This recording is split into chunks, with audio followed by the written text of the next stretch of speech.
أعوذ بالله من الشيطان الرجيم. بسم الله الرحمن الرحيم. يا أيها الذين آمنوا اتقوا الله وكونوا مع الصادقين. قال رسول الله صلى الله عليه وسلم: لا إيمان لمن لا أمانة له ولا دين لمن لا عهد له. رواه البيهقي في السنن. اللهم صل وسلم على عبدك ورسولك ونبيك ونجيك محمد أحمد وعلى آله وأصحابه وبارك وسلم عليه.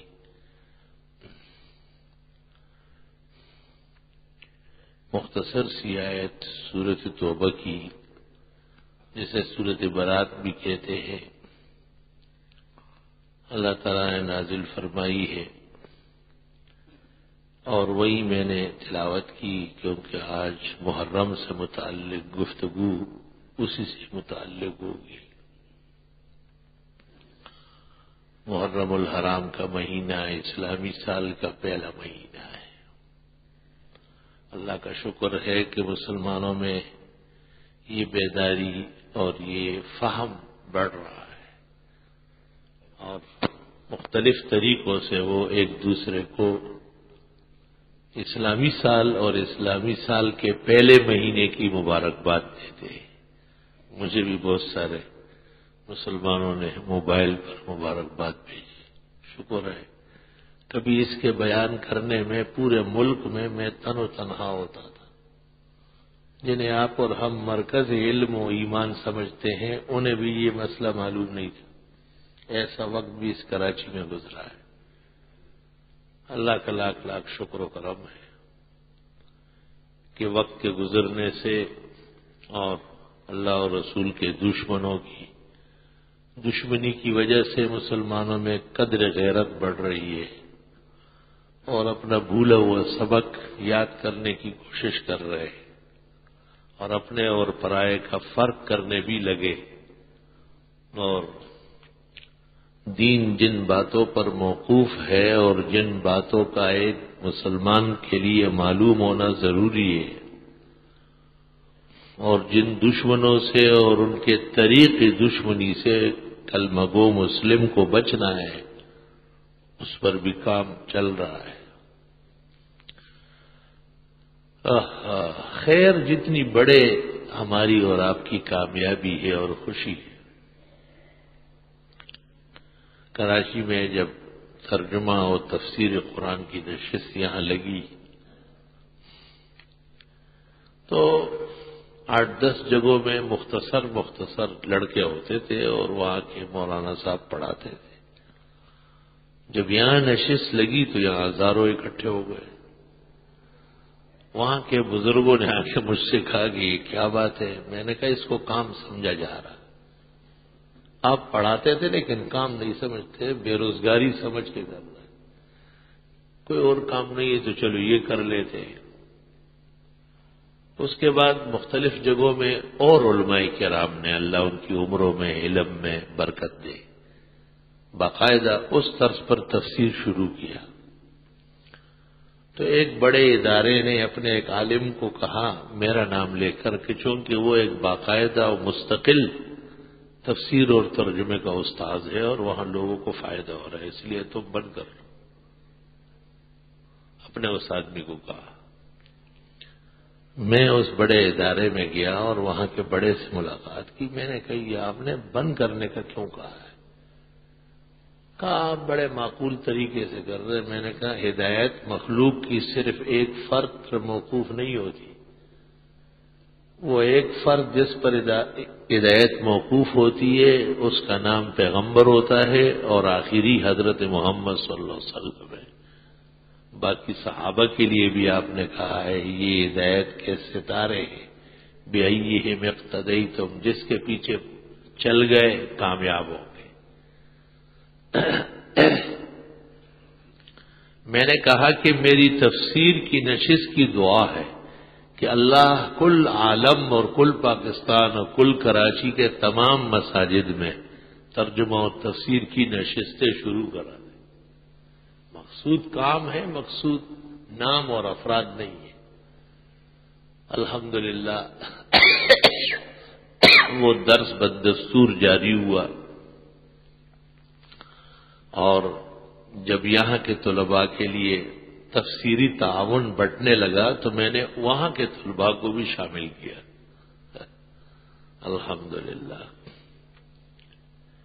قرآن مجید اللہ تعالیٰ نے کل ہدایت کے لیے بھیجا ہے اور کہا ہے ہدی للناس، سب لوگ اس سے فائدہ لیں. فائدہ پہلا ایمان کا ہے اور دوسرا اعمال کا ہے، اور آخری فائدہ نجات کا ہے کہ اللہ تعالیٰ اس کے بدلے میں مومن اور مسلم کو اخروی نجات نصیب فرمائے. محرم الحرام اسلامی سال کا پہلا مہینہ ہے، اور اس مہینے کی 10 تاریخ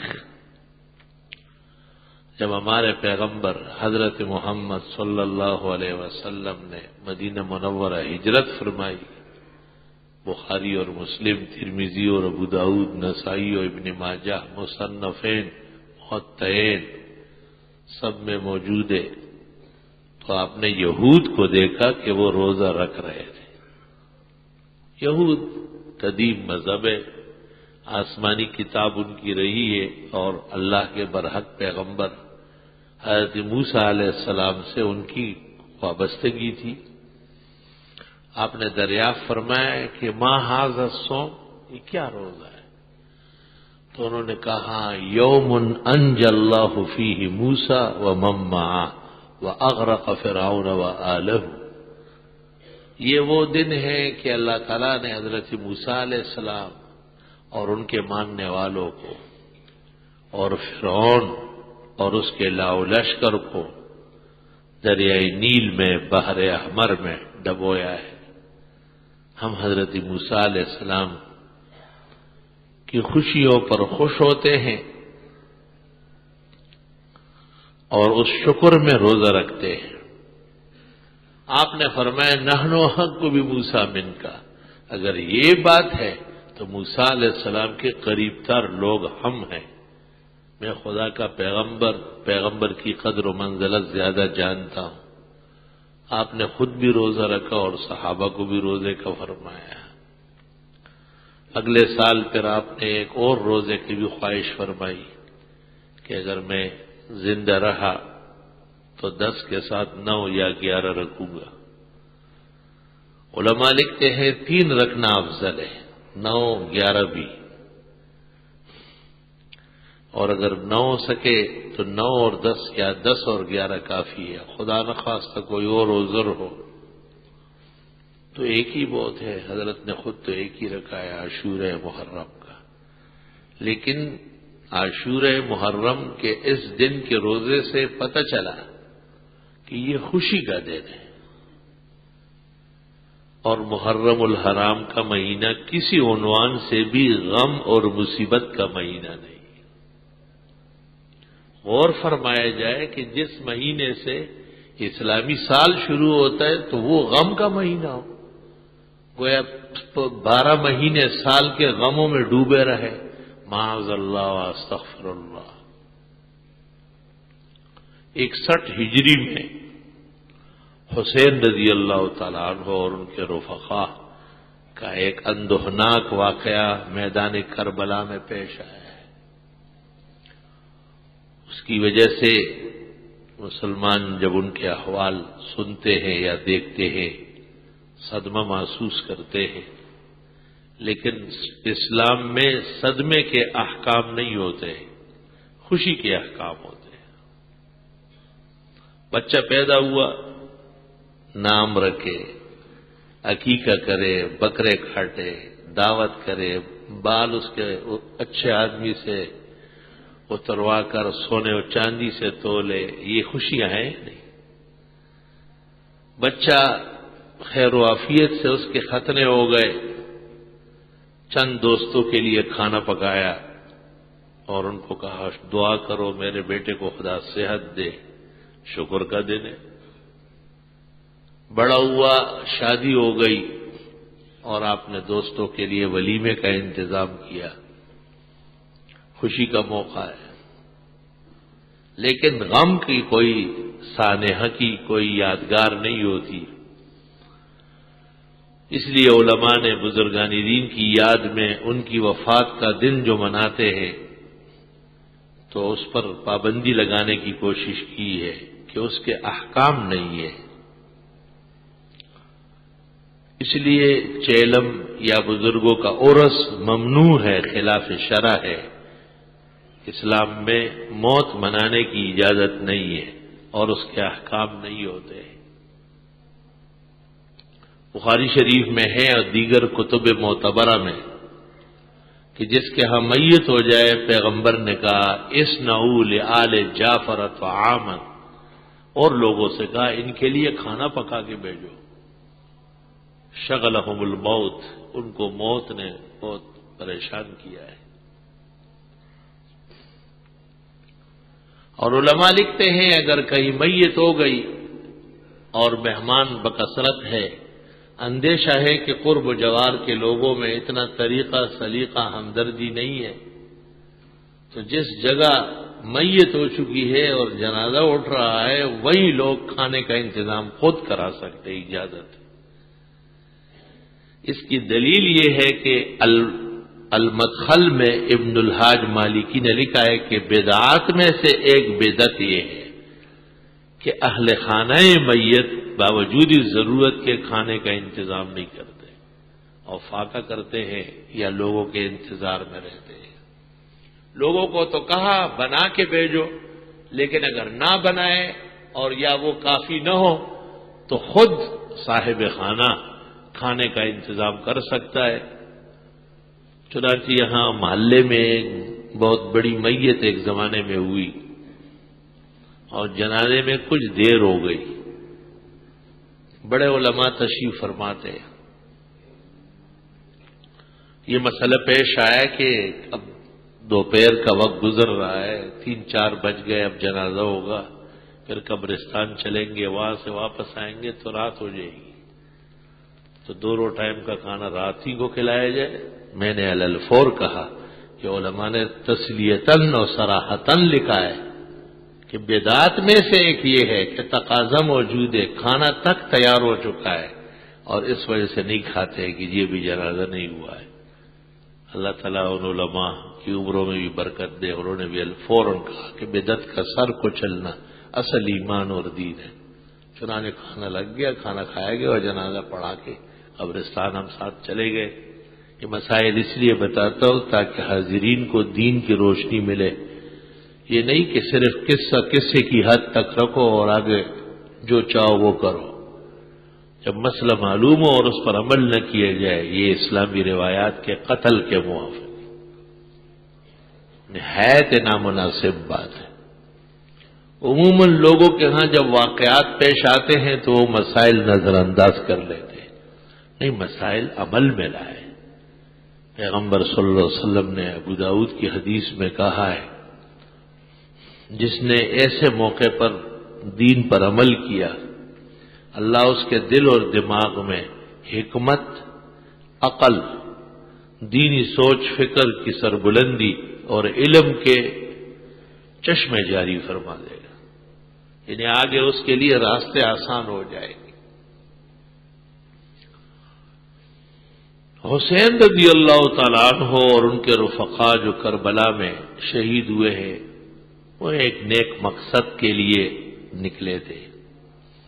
مدینہ منورہ سے نکلنا کوفے کے لیے یہ صحیح تھا یا نہیں ایک مسئلہ ہے. خود بڑے صحابہ نے حضرت حسین کو نصیحت کی تھی کہ کسی کے کہنے سے اتنے بڑی جگہ کو چھوڑنا نہیں چاہیے. مدینہ کے در و دیوار، پہاڑ اور میدان آپ کے حق میں، دوسری جگہ یہ ماحول کیسا ہو سکتا ہے.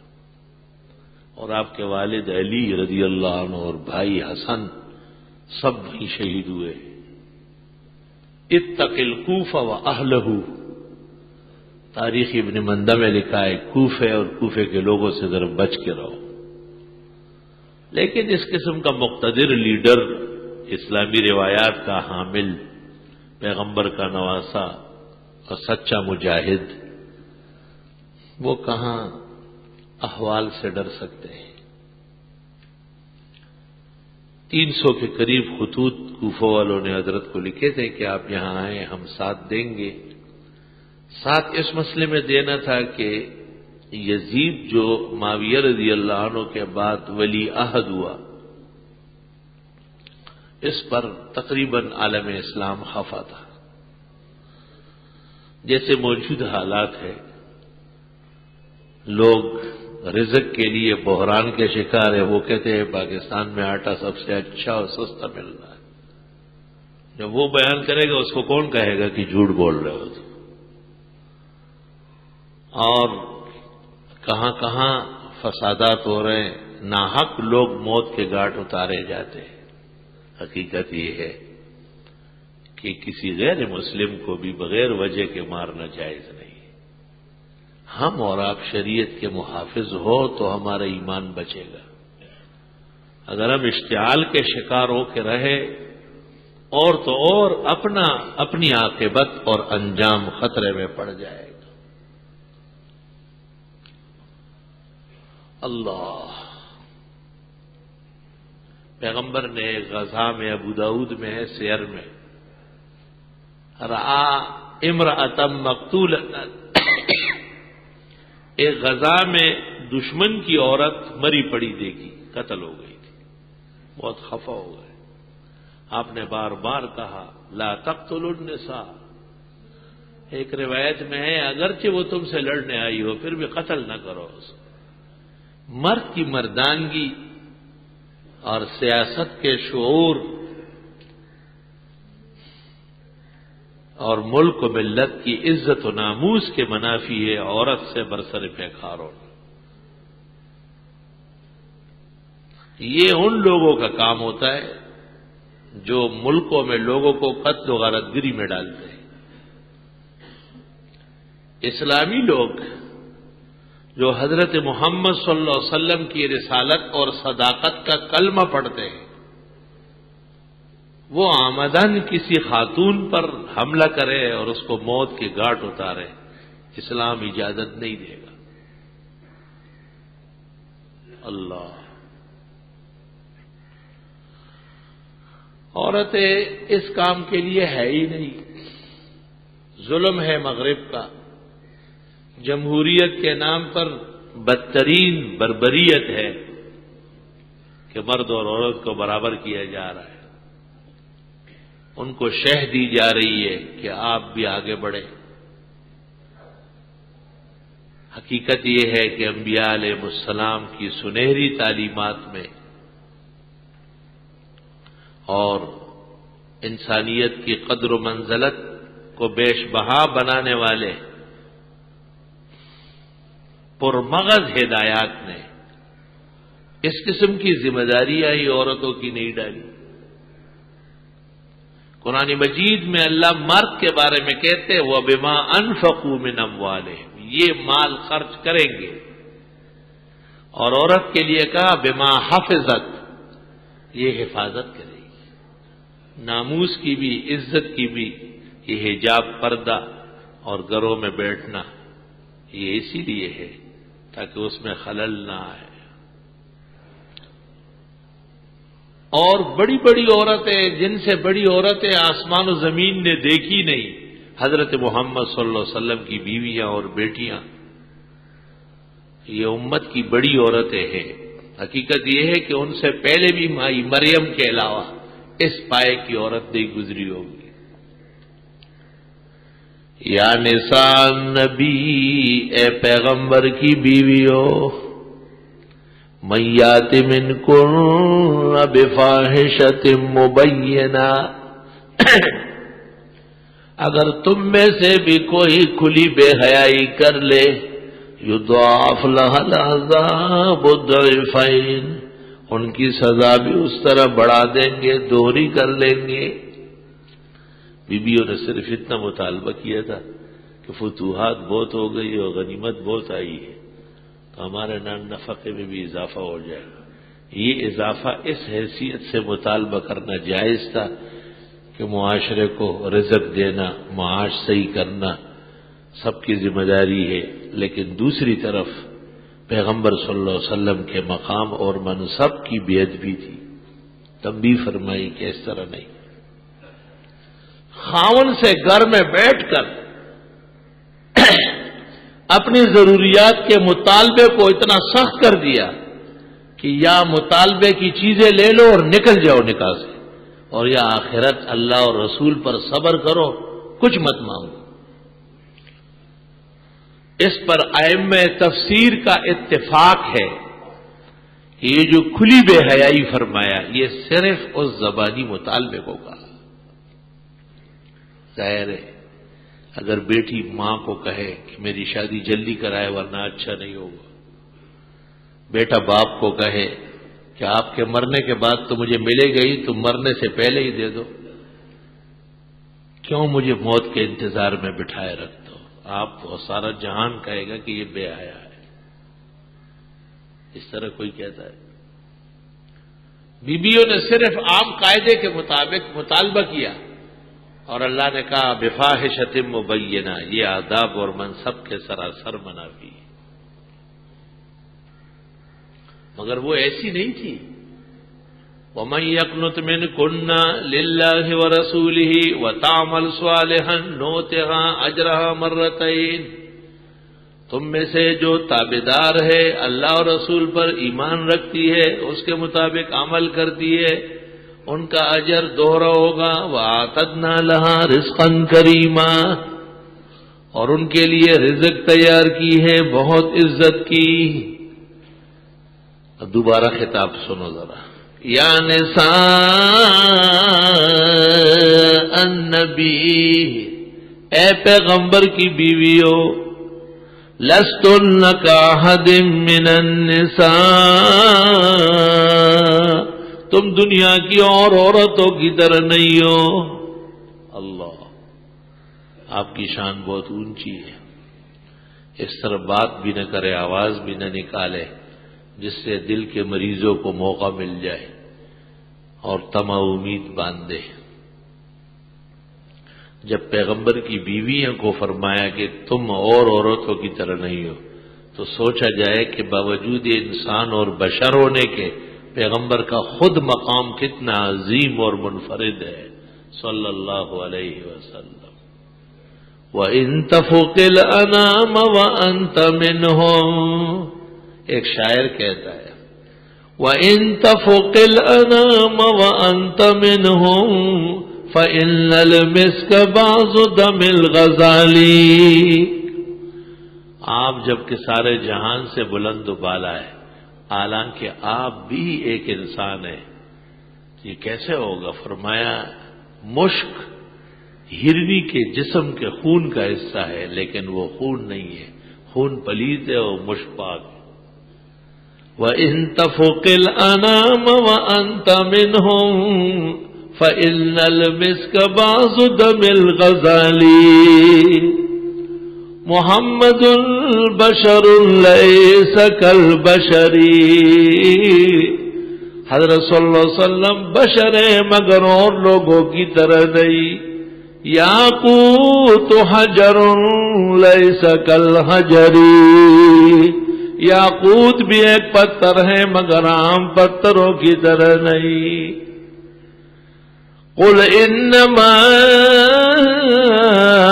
انا بشر مثلكم يوحى الي، یہ وہی جو آ رہی ہے بشر کو، یہی تو امتیاز دینے والی ہے۔ انما الہکم الہ واحد، پیغمبر کی بشریت پہلے بیان ہوئی اور پیغمبر کے ذریعے توحید کا اعلان بعد میں ہوا۔ اشارہ ہے کہ نبی کی بشریت میں شک کرنے والے یا نبی کو بشر نہ ماننے والوں کی توحید اور کلمہ بھی معتبر نہیں۔ قل انما انا بشر مثلکم، آپ فرمائیے بے شک میں بشر تو تمہارے جیسے ہوں۔ مولانا روم بھی فرماتے ہیں گرب صورت آدمی انسان بدے گرب صورت آدمی انسان بدے احمد بو جہل ہم اقسام بدے صرف ظاہری صورت کافی نہیں ہے بلکہ کمالات وصف جاہ و جلال و جمال جو اللہ نے حضرت کو عطا فرمایا. صحیح بات یہ ہے کہ کوئی نبی اور رسول بھی آپ کا ہمسر نہیں ہے. فَمَبْلَغُ الْعِلْمِ فِيهِ أَنَّهُ بَشَرٌ انتہائی تحقیق کے بعد یہ کہنا پڑتا ہے کہ حضرت بشر ہی ہیں. فَمَبْلَغُ الْعِلْمِ فِيهِ أَنَّهُ بَشَرٌ وَأَنَّهُ خَيْرُ خَلْقِ اللَّهِ كُلِّهِمْ وہ بشر ہیں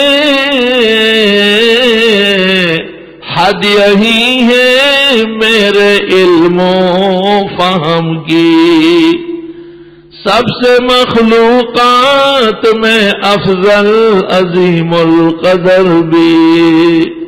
اللہم صلی وسلم علیہ. جناب رسول اللہ صلی اللہ علیہ وسلم کی ہر ادا نرالی ہے. آپ قیامت تک کے لیے جن اور انس کے پیغمبر ہیں اور فرش سے عرش تک ہی آپ کا مقام اور مرتبت ہے. فرش والے تیری عظمت کو کیا جانے. فرش والوں نے تو بڑا تیر مارا تو نور کہنا شروع کر دیا. غیب دان و حاضر ناظر فضولیات بکنا شروع کر دیا. پر میں فرش والے جانتے ہی نہیں. وہ عقیدہ ہوگا جو عرش والا کا ہے. بشر و انسان عرش کے اعلانات ہے, وہی عرش کے اعلانات ہے. فرش والے تیری عظمت کو کیا جانے خسرواں عرش پہ اڑتا ہے پریرا تیرا.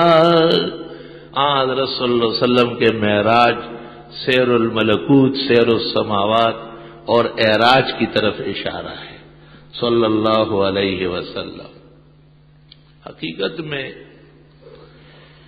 حکومتوں کی ایک عجیب روایت ہے, جب یہ خود دین کی پابند ہوتی ہے تو یہ خلافت بنتی ہے اور خلافت میں تمام خیر و برکات ہوتی ہے. ابو بکر صدیق کی خلافت, حضرت عمر کی خلافت, حضرت عثمان کی خلافت, حضرت علی کی خلافت, حضرت حسن مجتبی کے 6 مہینے خلافت, یہ 30 سال پورے ہو جائیں گے. جناب رسول اللہ صلی اللہ علیہ وسلم نے فرمایا ہے الخلافت بعدی 30 سنتن. خلافت محضہ جو نبوت کے شائع نشان ہو وہ 30 سال تک رہے گی. ثم یکون ملکن عدودا, پھر دست و بازو کی سلطنت ہوگی. کیونکہ حدیث سب کو معلوم تھی, اس لیے حضرت معاویہ نے بھی ایک دفعہ بصرے میں تقریر کرتے ہوئے کہا انا اول الملوک, میں پہلا ملک اور سلطان. ادب و احترام بھی کرتے تھے, اور احادیث پر معاویہ کا ایمان و عمل نہ ہو تو کس کا ہوگا؟ صحابی ہے پیغمبر کے. کوئی کچھ بھی کہے معاویہ کے مقام تک کوئی پہنچ نہیں سکتا ہے. یہ بھی حضرت کی صداقت و دیانتداری ہے کہ انہوں نے ان خلفاء کے ساتھ خلافت میں گھسنے کی کوشش نہیں کی. کانا اول الملوک, سیر میں کتاب السیر میں صراحت موجود ہے. تمام مورخین نے اس کی تصدیق کی کہ آپ نے فرمایا میں پہلا ملک ہوں, بادشاہ ہوں. لیکن اس زمانے کے ملک اور بادشاہ, یہ جو ہمارے زمانے کے ملک اور بادشاہ امریکہ کے تاروں سے ناچتے گاتے ہیں, ایسے نہیں ہوتے تھے. اللہ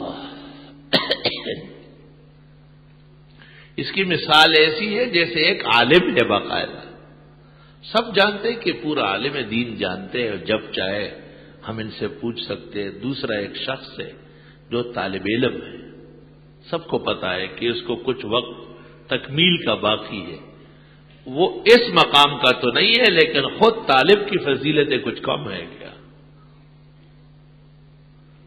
چنانچہ قرآن کریم میں ہے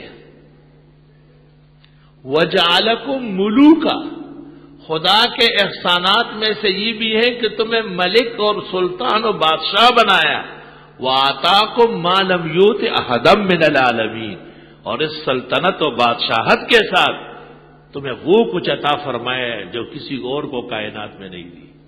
اس آیت سے معاویہ جیسے بادشاہ، سلطان اور ملک کی بھی فضیلت پہلے ہی معلوم ہو رہی، کیونکہ آیت کے نزول کے بعد اس امت کا پہلا ملک، سلطان، بادشاہ حضرت معاویہ رضی اللہ تعالیٰ عنہ۔ آدھی بات سے ایمان نہیں بنے گا کہ آپ نے اتنا سن لیا کہ مولانا نے بھی آج جمعے میں کہہ دیا کہ معاویہ خلیفہ نہیں ہے، وہ ملک ہے۔ آگے نہیں سن رہے کہ قرآن کی آیت ہے ان کی تائید میں پڑھی کہ اللہ فرماتے میرے احسانات میں سے تم میں نیک عدل والے بادشاہ پیدا کرنے ہیں، وَجَعَلَكُمْ مُلُوكًا، یہ تم میں سے جو بہترین سلطان و بادشاہ بنے یہ بھی میرے احسان مان لو، وَآتَاكُمْ مَا لَمْ يُؤْتِ أَحَدًا مِّنَ الْعَالَمِينَ، وہ نعمتیں اور خوشیاں تمہیں عطا کی کہ کائنات کی کسی اور فرد کو نہیں ملی۔ آیت سے اسلامی سلطنت، اسلامی ملوکیت، اسلامی بادشاہت کی فضیلت معلوم ہوتی ہے، البتہ اس کا درجہ خلافت کے بعد ہے۔ درجات بعضها فوق بعض، اللہ قرآن میں فرماتے درجے تو ہیں، بعض کے اونچے ہیں بہت زیادہ، تلک الرسل فضلنا بعضهم علی بعض، پیغمبروں میں بھی درجات ہیں، سب سے اعلیٰ مرسل ہے، پھر رسول ہے، پھر انبیاء ہے، اور سب سے اعلیٰ و اولا ہمارا نبی جناب نبی کریم صلی اللہ علیہ وسلم کا مقام اور مرتبہ سب سے نرالا ہے صلی اللہ علیہ وسلم۔ حضرت معاویہ رضی اللہ تعالی عنہ اسلامی عدل اور انصاف کے علمبردار ہیں۔ ایک تو معاویہ کے متعلق مورخین نے یہ عجیب بات لکھی کہ وہ حلیم بڑے تھے، بے انتہا بردبار، سلیم و طبع،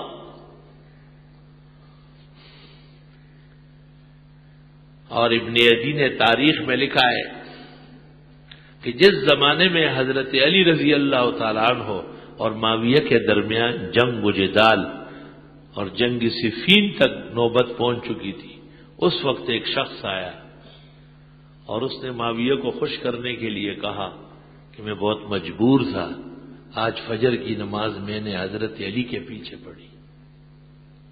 تو یہ سنتے ہی حضرت معاویہ کے چہرے پر آنسو کی لڑی جاری ہو گئی اور فرمایا اتنے سال ہو گئے علی کے پیچھے ایک نماز بھی نصیب نہیں ہوئی، وَيُصَلِّي بِنَا كَنَبِيِّنَا، علی تو ایسی نماز پڑھاتے جیسے پیغمبر پڑھاتے، آپ کیوں خفا ہو گئے؟ یہ تو بہترین کام ہو گیا ہے۔ وہ لوگ اسباب کے درجے میں ایک دوسرے سے ناراض ہوتے، ایمان کے درجے میں خوش ہوتے تھے۔ وہ شخص دنگ رہ گیا، اور حضرت حسن اور حسین ملنے آئے ایک موقع پر،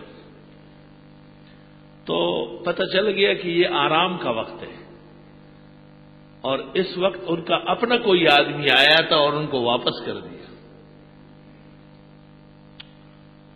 تو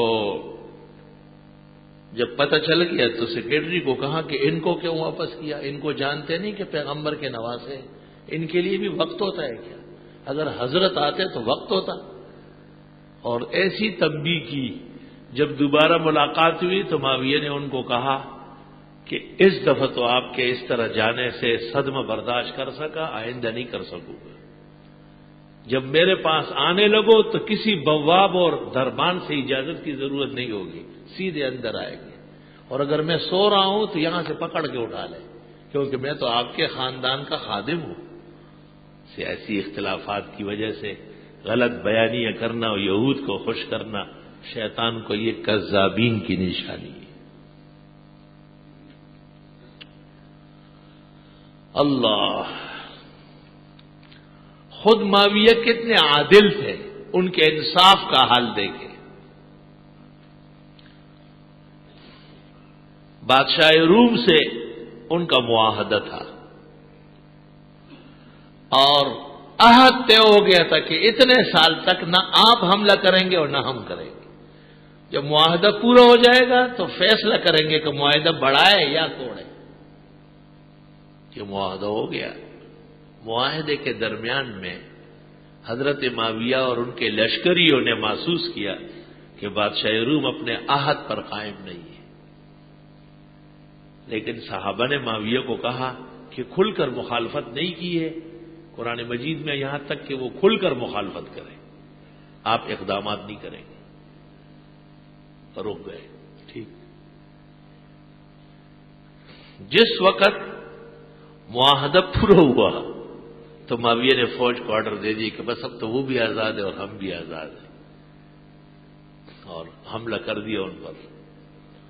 اور روم شہر کے شہر فتح ہوتے گئے. اور مورخین لکھتے ہیں صرف 2 ساعات باقی تھے روم کے دارالخلافہ پکڑنے کے لیے. سخت گرمی کا موسم ہے، تپش پڑ رہی ہے اور صحرائے معاویہ کی فوجیں چل رہی ہے اور معاویہ آگے آگے قیادت کر رہا ہے.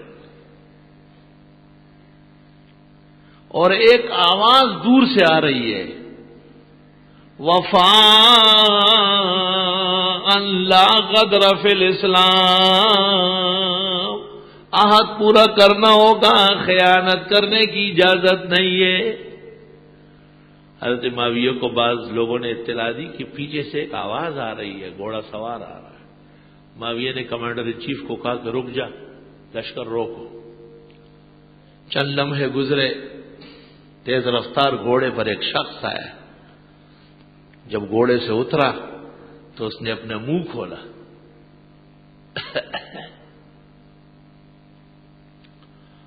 یہ وہ شخص تھا جو حضرت کی خدمت میں اس وقت آیا تھا جب آپ کی خدمت میں صرف ابوبکر صدیق، زید ابن حارثہ اور خدیجہ الکبریٰ 3 آدمی تھے، اور چوتھے یہ شخص آئے حضرت عمر ابن عباس رضی اللہ عنہ. اور صحابہ میں اس کی بڑی عزت تھی.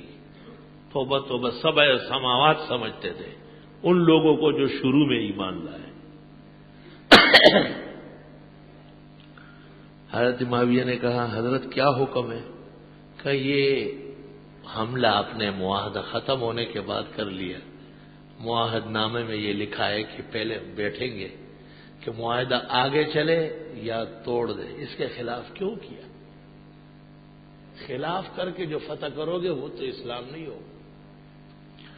معاویہ نے حکم دے دیا کہ تمام فوجی واپس جائے اور اس ملک کے سرحدوں سے باہر نکلے. حاصل شدہ ملک، کتنی قربانیاں دی گئی، لیکن جب ان پر ثابت ہوا کہ معاہد کے خلاف دوران عہد تیاری کرنا بھی ناجائز ہے، یہ بھی غلط ہوا ہے، تو رکھا واپس. عدل و انصاف اس کو کہتے ہیں. پورے عالم کو ان بزرگوں نے اسلامی عدل اور انصاف اور اس کے فضل اور فضیلت کی تعلیم دی ہے. آج کربلائی اور ماتمی مختلف نشستوں میں کیا کیا ہر زسرائیاں کرتے ہیں. تکاد السماوات کے تفطرنا، قریب ہے کہ آسمان پھٹ پڑے، وتنشق الارض، اور زمین پھٹے، وتخر الجبال ہدا، اور پہاڑ ریزہ ریزہ ہو جائے. ایسی ایسی ناگفتنی اور نامناسب گفتگو ان کی چل رہی، اور یہ مسلمان اپنے ذوف اعتقاد اور ذوف عمل کی وجہ سے سب کچھ سنتے ہیں. حضرت حسین اور ان پر پیش آنے والے واقعات سے ان کا کیا واسطہ ہے؟ یہ کون ہے؟ ان کے کیا لگتے ہیں؟ ان سے پوچھئے. حسین کی داڑیاں تم لوگ ذاکروں جیسی تھی، کٹی پٹی گنجی، جس کو دیکھ کے گیدڑ کو بھی شرم آ جائے، یا حسین کی داڑھی اپنے نانا جان حضرت محمد صلی اللہ علیہ وسلم کی طرح مکمل تھی؟ ان سے پوچھو تمہارے 12 ائمہ میں سے کون تمہاری شکل و صورت کا تھا؟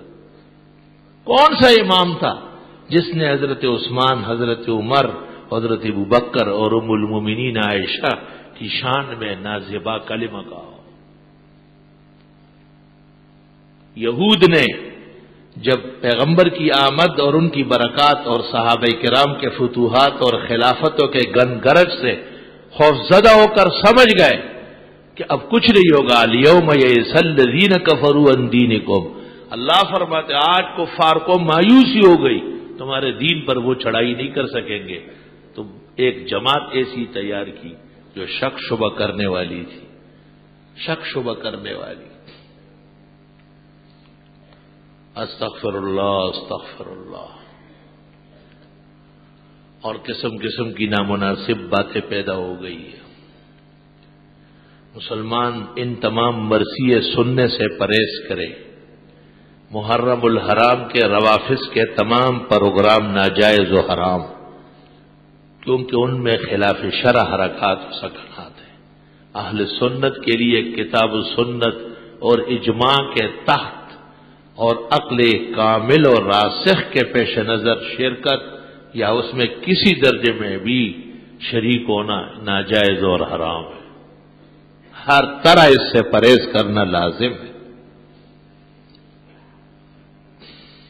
ہم کسی امام بارگاہ یا ان کے کسی بھی بکھیڑے پر حملے کے قائل نہیں ہیں، یہ بدامن لوگوں کے طریقے ہیں۔ اور پیغمبر نے کہا تم نے دیکھا اس شخص کو جو اپنے ماں باپ کو گالیاں دیتا ہے؟ تو صحابہ نے کہا اللہ نہ کرے کہ ایسا کوئی ہو۔ حضرت آپ نے فرمایا یسب ام احد او ابا احد فهو یسب امه او اباہ فکأنہ یسب امہ و اباہ۔ یہ اوروں کے ماں باپ کو گالیاں دیتا ہے، وہ جواب میں اس کے ماں باپ کو گالیاں دیں گے، یہ گالیاں اپنے ماں باپ کو اس نے دی۔ کوئی شک نہیں کہ صحابہ کرام ہمارے ماں باپ سے زیادہ پروقار اور اہل حق اور اہل ایمان ہیں، اور یہ ان کے بارے میں بدتمیزی کرتے ہیں۔ جیل میں تھے ہم 84 میں، سارے ان کے بڑے علماء۔ میں نے ان کو کہا کہ تم مجلسوں میں جو ام المومنین کو، حضرت عمر کو، عثمان کو، ابوبکر کو برا بھلا کہتے تو اس کا ثواب ملے گا، تو کھیلنے کا ثواب کیوں ملے گا؟ جہنم ملے گی اس کو۔ تو بڑے میں نے کہا پھر کیوں کرتے ہو؟ کہا ان کو 50,000 روپے ایک مجلس کے ملتے ہیں، جتنی گالیاں ہم زیادہ دیں فیس بڑھتا ہے۔ میں نے کہا قرآن کی آیت ما یاکلون فی بطونہم الا النار، پیٹوں کے اندر جہنم کی آگ بھر رہا ہے۔ چپزم دا پاک سیرت شنڈ اسپڑی دا دوزخ پسرو سروٹ کو خپل شفت دا۔ رحمان بابا علیہ رحمت فرماتے جو بزرگان دین کی مذمت کرتا ہے وہ حقیقت میں اپنے پیارے ہونٹ جہنم کے انگارے پر رکھنے کی کوشش کرتا ہے۔ چپزم دا پاک سیرت شنڈ اسپڑی دا دوزخ پسرو سروٹ کو خپل شفت کا۔ بہرحال اللہ تعالی ہدایت کے فیصلے فرمائے، اور بڑے بڑے کفار کو اللہ نے ہدایت و ایمان نصیب فرمایا، ان کے خزانوں میں کوئی کمی نہیں۔ مسلمان غیروں کی مشابہت سے بچے۔ محرم الحرام میں کالے کپڑے پہننا، یہاں تک کالی پگڑیاں اور کالے جبے اور کالی صدریاں اور واسکٹ، اس میں بھی احتیاط فرمائیں۔ ہماری بہنوں کو اور بھابھیوں کو بھی کہے کہ وہ اس مہینے میں کالے کپڑے نہ پہنے، کالے بور کے نہ اوڑے، کالی چادریں اپنے اوپر نہ ڈھانکے۔ یہ ان لوگوں کے ساتھ مشابہت ہے جن کا اوڑھنا بچھونا غم، مصیبت، شدت اور اہل ایمان اور جو قرآن کے گواہ اور شواہد ہے اور قرآن کو ہم تک اور مشرق و مغرب تک پہنچانے والے ہیں، ان کی شان میں نازیبا کلمات کہنے والوں کی نشانی ہے۔ اس سے بچنا بہت ضروری ہے۔ جناب رسول اللہ صلی اللہ علیہ وسلم نے فرمایا ہے من تشبہ بقوم، جس نے کسی قوم کی مشابہت کی فإنہ منہم، وہ انہی کے ساتھ اٹھے گا قیامت کے دن۔ خواجہ خواجگاں نظام الملت والدین حضرت اقدس نظام الدین اولیاء نور اللہ مرقدہ لکھتے ہیں غلط لوگوں کے مشابہت سے بچنے کے باب میں کہ ہندوؤں کی ہولی تھی جس میں وہ ہر چیز پر رنگ ڈالتے ہیں، تو ایک شخص جیسے پان خور ہوتے ہیں نا، ان کا منہ ہر وقت پان کے ریلے سے بھرا رہتا ہے، ذالک عذاب الادنا، دنیا میں بھی خدا نے عذاب دیا ہے، پاک صاف منہ وہ ہر وقت رنگ سے بھرا رہتا ہے، اور دانت تو دیکھنے کے نہیں ہوتے، پتہ نہیں کہ یہ پان کی بلا کہاں سے نکلی ہے۔ نسوار سگریٹ تو اس سے بھی زیادہ قبیح ہے، اس معنی میں کہ یہ تو مولوی کھاتے ہیں اور وہ فاسق فاجر کھاتے ہیں، وہ اور قبیح ہے، لیکن شر اور فساد اس کا بہت زیادہ نظر آتا ہے۔ جہاں تک ہو سکے اس عادت سے بھی باز آ جائے، ایسے ایسے دودھ پیے، مکھن کھائے، روز کھائے، بہترین قسم کے مغز کھائے، بادام پستے اور کشمش، کچھ فائدہ ہوگا۔ پان کیا ہے؟ بچنے کی ضرورت ہے۔ وہ ایک طالب علم کو میں نے پکڑا، میں نے کہا تم نسوار کیوں کھاتے ہو؟ کہ میں کیا کروں، میری نانی اور دادی دونوں نسوار کھاتی اور مجھ سے منگواتی ہے، تو میں تھوڑا سا اپنے لیے بھی رکھ لیتا ہوں۔ میں نے کہا گھر پہ پردہ کرو، مجھے لے جاؤ، میں آپ کی نانی اور دادی سے گفتگو کرتا ہوں۔ اللہ تعالیٰ ان دونوں بزرگوں کی قبروں پر رحمت نازل فرمائی، انہوں نے اس وقت سے چھوڑ دیا۔ میں نے کہا آپ کی وجہ سے آپ کا نواسا اور پوتا وہ خراب ہو رہا ہے، ہمارا طالب علم ہے، وہ کل حدیث پڑھائے گا اور منہ میں نسوار ڈال کر کے جب حدیث پڑھائے گا قال رسول اللہ صلی اللہ علیہ وسلم، تو تبدیل حرف مکان حرف، قصدن سین کو شین پڑھنا طالب علم جانتے ہیں اکبر الکبائر ہے، بدترین گناہ ہے، یہ تو اختیاری فعل ہے۔ خواجہ صاحب نے لکھا ہے کہ ہندوؤں کی ہولی تھی اور ایک آدمی پانخور گزر رہا تھا، تو ایک گدھا کھڑا تھا، اس نے کہا واہ سب کو رنگ ملا تجھے نہیں ملا، تجھ پر میں ڈالتا ہوں، تھوکا اس پہ۔ حضرت اقدس خواجہ صاحب لکھتے صرف اس ہولی کی مشابہت اور پان گدھے پر تھوکنے کی وجہ سے اللہ تعالیٰ نے اس کو جہنمی بنایا ہے۔ اس دور کے اولیاء پر منکشف ہوا ہے کہ اس کی نجات نہیں ہوگی، اس لیے جو قرآن کے خلاف، صحابہ کے خلاف، ام المومنین کے خلاف، اہل سنت کے عقائد و نظریات کے برخلاف مجلس سے لگاتے ہیں اور ہیئت اختیار کرتے ہیں اور رنگ ڈنگ تمام کاموں سے مومنوں کو پرہیز کرنا ضروری ہے۔ وآخر دعوانا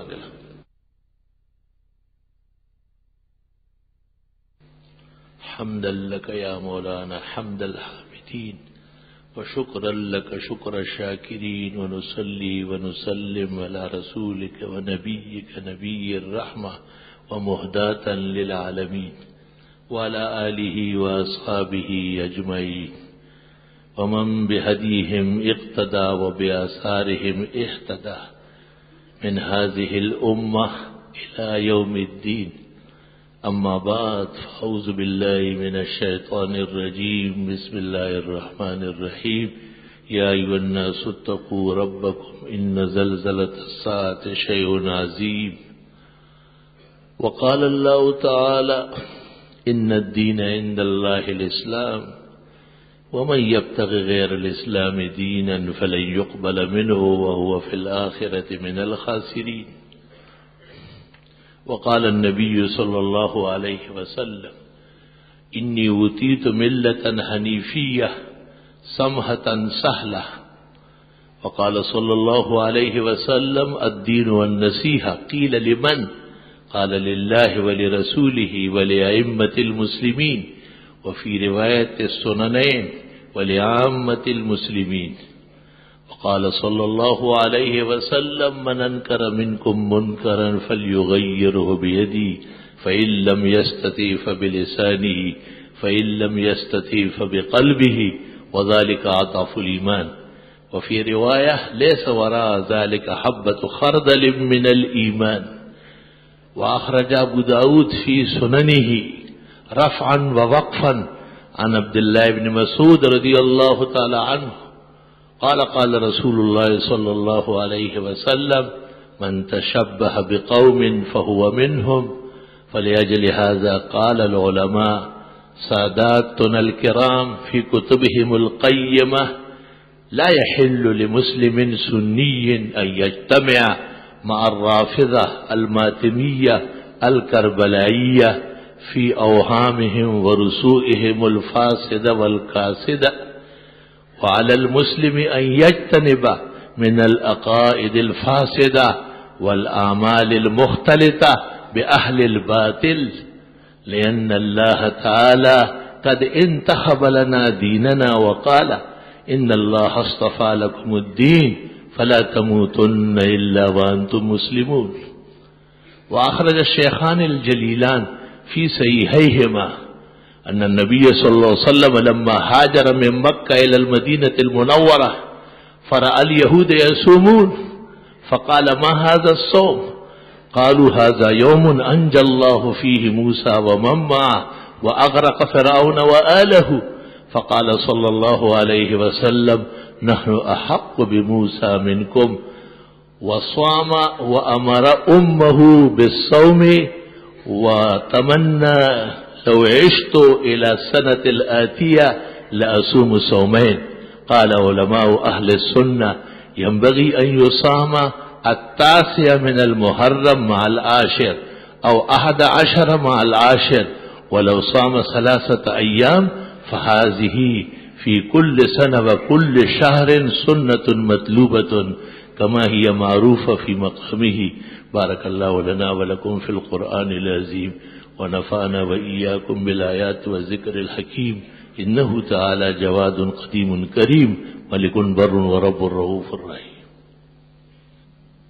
الحمد لله جل وعلا، وصلى الله وسلم على رسوله المصطفى ونبيه المجتبى وأمينه على وحي السماء وعلى آله النجبى وأصحابه الأتقياء أفضل الخلائق بعد الأنبياء ومن بهديهم اقتدى وبآثارهم اقتفى من المفسرين والمحدثين والفقهاء إلى يوم الجزاء. أما بعد، فقد قال النبي صلى الله عليه وسلم لو كنت متخذا غير ربي خليلا لاتخذت أبا بكر خليلا ولكن خلة الإسلام أفضل.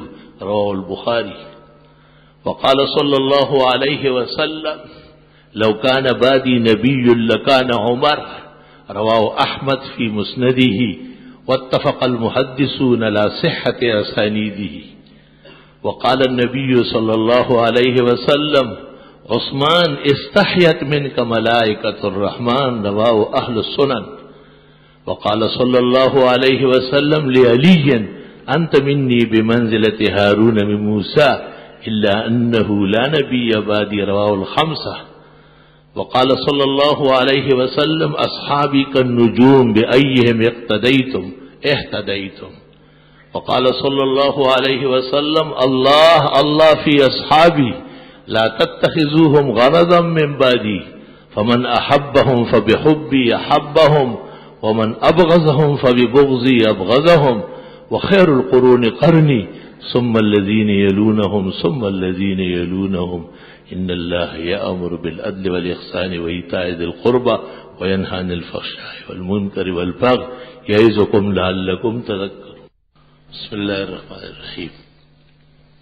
ٹی وی پر عالم دین کا دینی پروگرام کرنا کیسا ہے کہ آج کے دور میں میڈیا سے اس طرح کے اگر کفر کا اور باطل کا سر کچلنا ہو اور اس کے لیے گوپ عالم کا ٹی وی پر آنا ناجائز ہے، لیکن ایک بڑے ناجائز کو روکنے کے لیے کبھی کبھی مکروہ سمجھ کے آنا جائز ہے.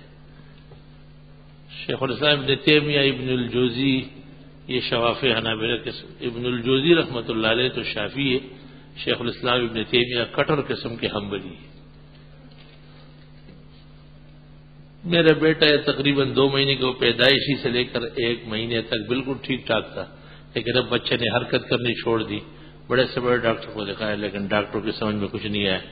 حضرت میری بیوی کا یہ آخری آپریشن سے ہوا ہے، مزید کوئی بچہ ہونے کی چانس نہیں ہے، آپ سے التماس ہے کوئی مناسب ٹائم بتا دیں۔ بدھ کے دن عصر میں تشریف لائیے۔ زندگی میں جو نمازیں اور روزے قضا ہوئے ہیں انہیں ادا کرنے کا طریقہ ہے، جس طرح قضا ہے اس طرح پڑھیے۔ روزوں کا تو کوئی مسئلہ ہی نہیں، گنتی ایام کی ہو جائے گی، لیکن نمازوں کا مسئلہ ہے میرے ذمہ جو نمازیں باقی ہے، پہلی فجر جو باقی ہے ان میں پہلی ظہر، ان میں ہر وقت اس طرح۔ اکثر مشاہدے میں یہ بات آتی ہے کہ نمازی نماز کے دوران جمائی لیتے ہیں بلند آواز سے۔ بلند آواز سے جمائی لینے میں بعض علماء کے نزدیک نماز فاسد ہو جائے گی، یا آپ ہاتھوں کا مسلسل استعمال کرتے رہتے، دونوں ہاتھ ایک رکعت میں 3 مرتبہ استعمال کرنے سے نماز فاسد ہو جائے گی۔ سخت ضرورت کے پیش نظر ایک ہاتھ استعمال کرنا جائز ہے۔ نماز جنازہ تدفین کے بعد بیٹھ کر دعا پڑھنا نامناسب بات ہے۔ جنازے کے بعد مردے کو اٹھا کے لے جانا، تدفین کے بعد قبر پر اجتماعی دعا سنت سے ثابت ہے۔ بعد العشاء اگر کسی نے ارادہ کیا میں نے بعد میں وتر صلات پڑھوں گا، بعد میں بھول گیا، کوئی حرج نہیں، فجر کی نماز سے پہلے وہ پڑھ لے، پھر سنت اور فرض۔ کھانا کھانے کے بعد دعا فاتحہ یا پہلے پڑھنا چاہیے نہیں، کھانے کے ساتھ بھی اور کھانے کے بعد سنت دعا ہے۔ عمر بن عبسہ کے بارے میں مروی ہے کہ وہ سکر کے، یہ بات ابھی ایک دوست آئے ہیں مولانا عبید اللہ خاکی سکر کے، انہوں نے اعتکاف میں مجھے دعوت دی ہے کہ آپ عمر بن عبسہ رضی اللہ عنہ کی قبر پر آئیے، تو انشاءاللہ مناسب ایام میں ارادہ ہے جانے کا۔ ابھی اس سال مجھے پتہ چلا ہے، یہ تو مجھے معلوم ہے کہ سن میں کچھ صحابہ مدفون ہیں، متعین جگہ اور حضرت عمر بن عبسہ کا نام کے ساتھ رمضان شریف کے آخری عشرہ میں اعتکاف میں سکر کے ایک عالم مولانا عبید اللہ خاکی تشریف لائے، اور انہوں نے کہا کہ 200 کے قریب قبور ہے جن کے متعلق پکا ہے کہ یہ صحابہ کی، ان میں عمر بن عبسہ بالکل واضح ہے۔ ایک بستی محبوب گوٹ میں مدفون ہے، کیا یہ بات تاریخ درست سے مجھے درست معلوم ہو رہی ہے؟ یہ مجاہدین کے سرخیل کہلاتے تھے۔ مورخین نے لکھا ہے کہ حضرت معاویہ کے ساتھ جب گفتگو کرتے تھے تو حضرت معاویہ مسلسل سر نیچے کیے ہوئے تھے جیسے چھوٹا بچہ کسی کے سامنے، اور فرماتے اولنا و سابقنا صادقنا و امیننا، ہمارے ابتدائی مسلمانوں میں سے، ساری قربانیاں دینے والوں میں سے۔ معاویہ چاہتے تو لمبی بحث ہو سکتی تھی اور بڑے دلائل تھے ان کے پاس، لیکن عمر ابن عبسہ کی عظمت کے سامنے انہوں نے تمام ہتھیار ڈال دیے، کیونکہ مقام اور مرتبے سے واقف تھے۔ مختلف ممالک کی کرنسی کی تبدیلی میں کمی بیشی جائز ہے۔ خلیفہ چہارم کے جو تعظیماً کرم اللہ وجہہ کہا جاتا ہے، اس کے معنی ارشاد فرمائے یعنی اللہ ان کا چہرہ منور فرمائے، کیونکہ خوارج وغیرہ حضرت علی کی شان میں نازیبا کلمہ کہتے تھے سود اللہ وجہہ، تو اہل سنت کی نشانی ہے کہ وہ کرم اللہ وجہہ کہتے ہیں۔ کہتے ہیں باقی خلفاء راشدین کے مرتبے کم نظر آ جائے، نہیں کوئی کم نظر نہیں ہے۔ خطبہ جمعہ کسی خاص آیات اور احادیث کا مجمع ہوتا ہے یا کہ امام صاحب کے حالات کے مطابق آیت قرآنی، امام و خطیب جو مناسب سمجھے اسی طرح خطبہ ہوگا۔ یہ جو روافظ کی عبادت گاہیں ہیں ان میں لفظ امام بارگاہ بھی لکھا، یہ امام باڑہ ہی ہوتا تھا، یہ چند سالوں سے ہمارے ہی لوگوں نے ان کو ٹریننگ دی ہے، ان کی تمام کتابوں میں امام باڑہ لکھا ہوا ہے، بھینسوں کا باڑہ اور بکریوں کا باڑہ اور ان کا باڑہ، یعنی ہمارے لوگوں نے ان گوالوں کو باہر نکالا ہے۔ اہل سنت حضرات بھی اسے امام بارگاہ پڑھتے ہیں کہ اچھے لفظ کہنا اچھی بات ہے۔ حضرت صاحب میں خواب کے اندر تقریباً 1 مہینے کے وقفے سے 4 مرتبہ اپنے سامنے والے دانت ٹوٹتے ہوئے دیکھتا ہوں، بغیر تاخیر کے اپنے بھائی اور اولاد کی طرف سے ان کی جان بچانے کا مقدور برصدقہ کر لے، جتنے دانت دیکھیں اتنی گائے کٹوائے، اگر اس کی توفیق نہیں ہے تو اتنے بکرے کٹوائے۔ مفتی صاحب پاک پٹن میں بابا فرید کا دربار ہے، وہاں ایک بہشتی دروازہ ہے، لوگ کہتے کہ جو بندہ ایک دفعہ وہاں سے گزر جائے اس کی بخشش ہو جاتی ہے۔ حضرت اقدس خواجہ خواجگاں خواجہ کلاں فرید الملت والدین مسعود گنج شکر اجودنی رحمت اللہ علیہ کے مقام اور مرتبت کو مسلم ہے اہل علم کیا، اور حضرت اپنے وقت میں توحید و سنت کا بہتا ہوا چشمہ تھا، اب مزار والے اور دربار والے تو آپ جانتے ہیں ایسے ہی ننگے ہوتے، بے حیا و بے شرم. انہوں نے وہاں کیا بنایا، کیا کر رہے ہیں، اس سے حضرت والا کا کیا تعلق ہے؟ حضرت اقدس خواجہ فرید الدین گنجشکر رحمت اللہ علیہ تو خواجہ نظام الدین کے استاد اور شیخ ہیں. کیا پاک لوگ تھے اور کیا پلید لوگ وہاں قبروں پر مسلط ہو گئے. خدا تعالیٰ ان سے بزرگوں کی قبروں کو نجات دے. حضرت اقدس السلام علیکم، کیا 10 محرم کو اچھا کھانا بنانا ثابت ہے؟ من توسع علی عیالہ یوم عاشورہ، جو اپنے گھر بار میں عاشورے کے دن خوب کھانے لائے، خوب چیزیں بچوں کو گھر والوں کو کھلائے، اللہ تعالیٰ سال بھر کے رزق کی تکلیف دور کر دے گا. بعد السلام پوچھنا ہے کہ اذان کے بعد کی دعا سے پہلے درود ابراہیمی پڑھنا دعا کے بعد. وہ زیر کے کیا معنی؟ ایک پاک نبی کا نام ہے اللہ سے ڈرنے والا. من وسع علی عیال یوم عاشورہ وسع اللہ علیہ سائر سنہ، او کما قال. حدیث کی تحقیق ابن تیمیہ کے علاوہ اور لوگ سب صحت کے قائل ہیں. اتنی بات ثابت ہے کہ فقہاء نے اس حدیث کو تسلیم کیا، اور فقہاء جس حدیث کو تسلیم کر لے وہ اصل بات ہوتی ہے. یزید کی وجہ سے حضرت معاویہ کو متہم کرنے والوں کا کیا حکم ہے؟ بے دین لوگ ہیں، گناہگار و مجرم ہے. حضرت معاویہ اجلۂ اصحاب میں سے ہے، نیکان راشدین، ملوک و سلاطین اسلام میں سے، فخر و مفخر ہے. اللہ کے رسول نے حضرت معاویہ کو مخاطب کر کے کسی حدیث میں یہ مطلب فرمایا کہ تمہارے ایک بیٹا میرے نواز سے جنگ نے ہے، یہ ایسی رافضی اینڈ کمپنی کا بنایا ہوا خام کچا مال ہے. ربانی حکومت یا انسانی حکومت، خدمت خلافت اسلامی کی بربادی کی دردناک داستان اور علی محمد کی تحریک قیام حکومت. دیوبندی بھائیوں کو شیعہ لوگ مفت دیتے ہیں یہ کتاب، جس سے پرہیز لازمی ہے. جی ہاں، بہت ضروری. ڈاکٹر ذاکر نائک کے پروگرام بھی سنتے ہیں تمام بھائی احتیاط. ڈاکٹر ذاکر نائک پرلے درجے کا زندیق اور ملحد ہے. وہ امریکن اور برطانوی یہود و نصارہ کا زرخرید غلام ہے.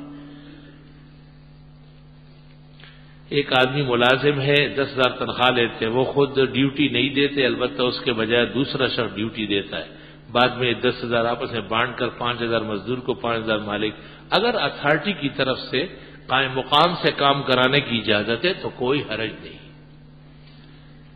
جھینگے کی حرمت کس ماخذ سے ہے؟ کیونکہ وہ مچھلی نہیں ہے، اور حنفی فقہ میں سوائے مچھلی کے دریائی جانور کوئی اور حلال نہیں ہے. کیا محققین نے اس کی وجہ بیان فرمائی ہے؟ فقی الہند اور ولی الہند، استاد و اساتذہ دیوبند حضرت مولانا رشید احمد گنگوئی رحمت اللہ علیہ فتاوی رشیدیہ میں لکھتے ہیں جھینگا غیر ماہی یعنی مچھلی نہیں، حشرات الارض میں سے یعنی کیڑے مکوڑوں میں سے، اور اس کا کھانا ناجائز اور حرام ہے. مکروہ نہیں لکھا، حرام لکھا ہے حضرت. کیا قرآن کریم میں اس کا کوئی اشارہ موجود ہے؟ قرآن مجید میں یہ اشارہ ہے کہ حلال کھاؤ، حرام نہ کھاؤ. اب کل تم آؤ گے کہ جی کتے کا پخانہ میں نے کھانا ہے، پھر کہو گے جی آیت ہے تو کتے کے پخانے کو میں آیت میں دکھاؤں گا کیا؟ شرم نہیں آتی تمہیں؟ گزارش ہے کہ ایک حدیث کی تصدیق کرے. ایک بار نبی اکرم صلی اللہ علیہ وسلم جنگ کے بعد مال غنیمت تقسیم کر رہے تھے. آپ نے ہر ایک کو اس کی ضرورت کے مطابق مال دیا. اتنے میں ایک شخص نے کہا کہ اے نبی اللہ کا خوف کرے اور انصاف کرے. اس بات پر حضرت عمر یا خالد بن ولید نے آپ سے اس شخص کا سر قلم کرنے کی اجازت چاہی، مگر آپ نے منع فرمایا اور کہا کہ اس شخص کو پہچان لو، اس کی نسل تا قیامت ہوگی. جو عمل میں اتنے زیادہ ہوں گے کہ تم کو ان پر رشک ہوگا، مگر ان کے پاس کمی ہوگی تو صرف عشق نبی کی. روایت بالکل درست اور صحیح ہے کہ آخری لفظ جو ہے نا صرف عشق نبی یہ بریلویوں نے ڈالا ہے، اور باقی حدیث بخاری شریف کی ہے اور اسی طرح ہے. آپ نے فرمایا اس کی نسل سے تخرج من ذئذئ ھذا، اس کی بد نسل سے ایسے گندے لوگ آئیں گے جو ہمیشہ میری سنت اور خدا کی وحدانیت کے خلاف باتیں کریں گے. اس حدیث سے بریلویوں کا ناپاک وجود معلوم ہوتا ہے، کیونکہ اہل سنت سے منحرف بدعتی و مشرک جماعت اس جیسی کوئی اور نہیں ہے. حدیث بالکل صحیح اور درست ہے. اور فتنہ آخر زمان کے بارے میں بخاری میں غزوہ حنین و خیبر دونوں میں. تمباکو، سگریٹ اور پان وغیرہ کا کاروبار شرعاً کیسا ہے؟ جو تقریر میں نے کی اس سے اندازہ کاروبار بھی لگاؤ. نامناسب چیزوں کا کاروبار نامناسب ہے. رافیل نام رکھنا کیسا ہے؟ یا آئے مسلمانوں کا نام ہو سکتا ہے. رافیل نام یہود کا ہے لیکن اس کا معنی غلط نہیں ہے. شترباٹ کو کہتے ہیں. امام مہدی سے پہلے اب اسلام میں کوئی خلیفہ نہیں آئے گا، بہت خلفاء آئیں گے.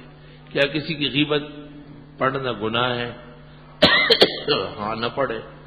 اگر گناہ ہے تو اخبار میں تو اوروں کی غیبت، وہ غیبت نہیں ہوتی، وہ اطلاعات ہوتی. نیاز اور خیرات میں کیا فرق ہے؟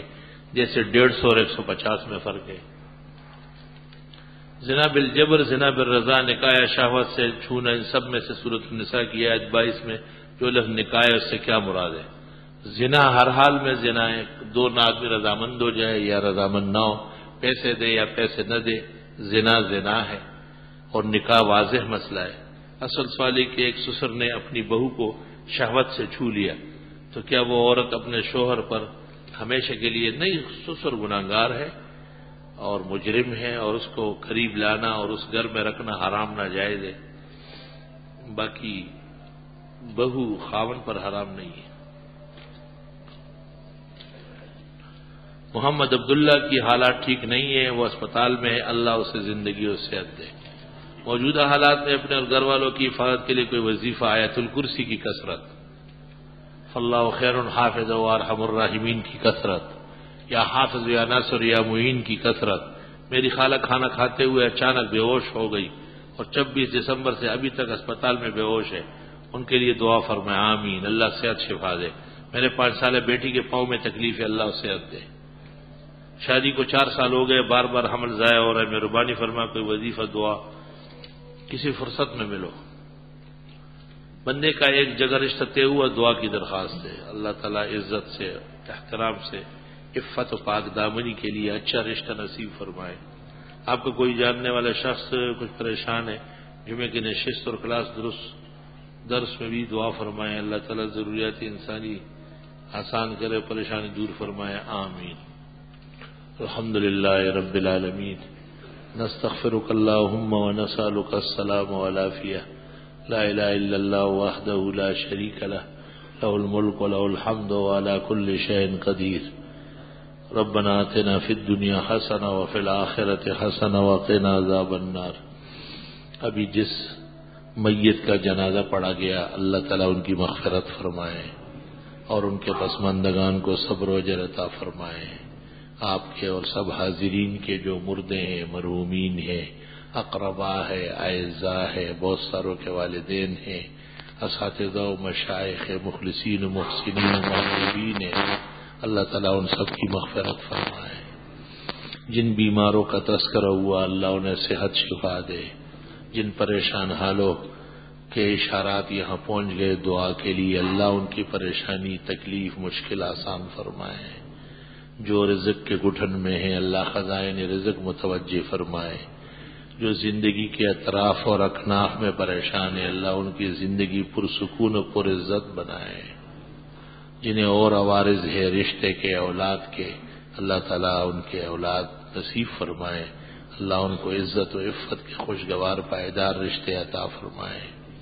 ہم عاجز اور مسکینوں کی دعائیں اللہ تعالیٰ قبول فرمائے. کونین کی مرادیں و سرخروئی عطا فرمائے. قدم قدم پر آحات و آفات سے اللہ ہماری حفاظت فرمائے. صلی اللہ تعالیٰ علیہ